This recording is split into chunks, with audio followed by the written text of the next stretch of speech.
बुरा मत मानना। मेरे पागलो, अपनी जिंदगी में एक बात तुम नोट कर लो, बहुत आगे बढ़ना है तुम्हें। जिंदगी में स्ट्रेस से मुक्त होना है, तनाव से मुक्त होना है, डिप्रेशन से दूर होना है। जितने भी लोग यहाँ बैठे हैं, ज्यादातर लोग डिप्रेशन से बहुत परेशान रहते हैं। आज की कथा तुम्हारे लिए बहुत काम की है मेरे पागलो। अपनी जिंदगी में तुम जहां हो उसी में हंसी खोजना प्रारंभ कर दो, उसी में अच्छा देखना प्रारंभ कर दो, तुम कभी डिप्रेशन में नहीं रहोगे। शायद ये बात तुम्हारे समझ में न आए तो आज की कथा सुन लीजिए। आपने ढोल बजाने वाले तो देखे होंगे, इस उदाहरण से समझिए। ढोल बजाने वाला, बैंड बाजा बजाने वाले लोग शादियों में जाते हैं, पैसा लेते हैं।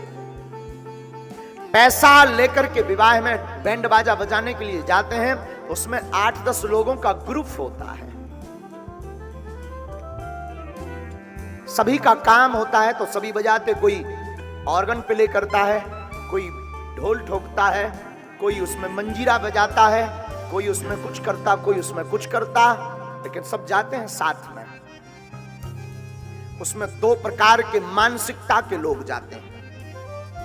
एक उसमें प्रसन्न मानसिकता का, एक डिप्रेशन की मानसिकता का। अब जरा बुद्धि में, विवेक में इस कथा को जिसने भर लिया ना, ये जो कथा हम सुना रहे ना, अगर आपने इस कथा को जिंदगी में भर लिया, अपना लिया, तो आप कभी डिप्रेशन में नहीं रहेंगे। सुनिए,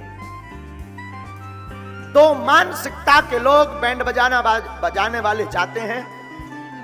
एक मानसिकता, पैसा ले रहा, लेकिन उसकी मानसिकता है कि कितनी जल्दी मैं दरवाजे पर पहुंच जाऊं, कितनी जल्दी ये प्रोग्राम खत्म हो जाए, कितनी जल्दी दूल्हा का तिलक हो जाए, मैं जल्दी से वापस लौट के सो जाऊं। टाइम बराबर लगना है, पर वो जल्दी सोच रहा। और शायद कोई नाचने वाला आ जाए, दिमाग खराब हो जाता, उसका चिड़चिड़ा पड़ता कि लो 10 मिनट पहले फ्री हो जाना था, अभी ये और ठुमका लगाएगा पीकर। एक ये मानसिकता का व्यक्ति जो डिप्रेशन में रहता है।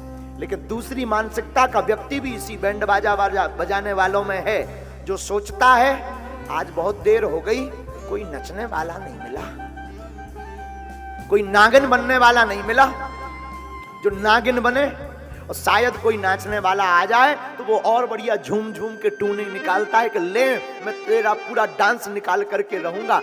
बैंड बाजा दोनों बजा रहे, रुपया दोनों को मिलना है, दोनों को एक ही समय पर छूटना है, लेकिन एक व्यक्ति को वो है बैंड बाजा बोझ बन रहा, एक व्यक्ति को वो प्रसन्नता बन रही। ऐसे ही जिंदगी है, एक व्यक्ति को बोझ बनती है, एक व्यक्ति को मुस्कुराहट बनती है। तुम हंसना प्रारंभ कर दो, बुरे में भी अच्छाई निकालना प्रारंभ कर दो, कभी टेंशन में नहीं रहोगे। आप टेंशन मुक्त रहेंगे,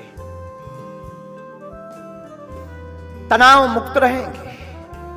और तनाव होने का कारण है, बात को लेकर बैठ जाते हो तुम, ऐसा क्यों किया, मेरा अपमान क्यों किया, मेरा साथ किसी ने क्यों नहीं दिया, मुझे धोखा क्यों दिया। मेरे पागल, ये दुनिया किसी की नहीं है, भगवान राम की भी नहीं हुई, तुम्हारी कब होगी। तुम सोचते हैं महाराज मेरे भाग्य में ही ऐसा घर मिला था, ऐसा भाई क्यों मिल गया, ऐसा पति क्यों मिल गया, ऐसी पत्नी क्यों मिल गई। उस पर मत सोचो मेरे पागल।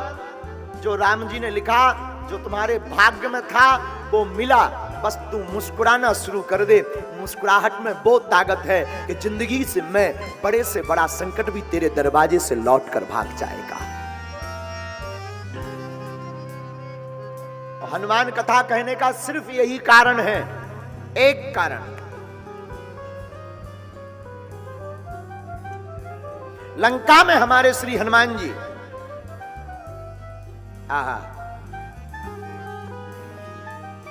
लंका में राक्षसों का वध करने के लिए हमारे हनुमान जी जाते हैं, लेकिन हंसी का बहाना ढूंढते हैं हमारे हनुमान जी। हाँ, लंका में बल्कि जानकी जी बड़ी शोक में है, जानकी जी को बड़ी चिंता है, और धन्य है हमारे हनुमान जी। हमारे हनुमान जी वहां भी हंसी का बहाना ढूंढ लेते हैं। हमारे हनुमान जी लंका में जाते हैं और जाकर के वृक्ष के ऊपर बैठते हैं। वृक्ष के ऊपर बैठते हैं, कछु मारस कछु मर्दस कछु मिलियस धर धूर। जब राक्षस मारने के लिए आते हैं तो हनुमान जी कुछ को तो मारते हैं, कुछ को रगड़ते हैं, कुछ को अपने हाथों में रगड़ते हैं, फिर बड़ा जोर जोर से हंसते हैं हनुमान जी।